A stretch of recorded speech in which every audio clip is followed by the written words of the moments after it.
તો સુરત શહેરમાં વહેલી સવારથી વાદળછાયું વાતાવરણ જોવા મળ્યું હતું। વાદળછાયા વાતાવરણ સાથે સુરતમાં વરસાદ વરસી રહ્યો છે।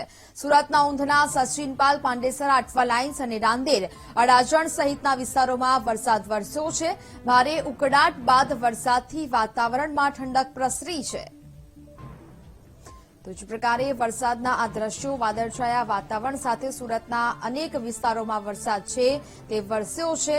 સુરતમાં વહેલી સવારથી વાદળછાયું વાતાવરણ છે તે જોવા મળ્યું ને ત્યારબાદ ધીમી ધારે જે વરસાદ છે તે વરસી રહ્યો છે। અનેક વિસ્તારોમાં વરસાદ થયો। ઊંધના, સચિન, પાલ, પાંડેસરા સહિત વિસ્તારોમાં વરસાદ જોવા મળી રહ્યો છે।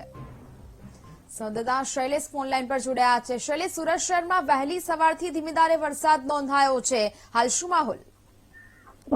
સમગ્ર સુરત શહેરમાં વહેલી સવારથી આજે વરસાદી માહોલ જોવા મળી રહ્યો છે। અલબત્ત જુદા જુદા વિસ્તારમાં 2-5 મિનિટ માટે વરસાદી ઝાપટા પડી રહ્યા છે, પરંતુ જે રીતનો માહોલ સમગ્ર શહેરમાં છે એ વરસાદી વાતાવરણ અત્યારે જોવા મળી રહ્યું છે।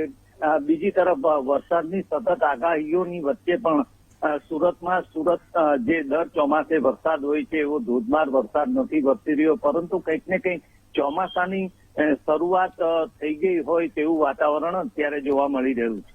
જી બિલકુલ શૈલેષ, જાણકારી બદલ આપનો આભાર।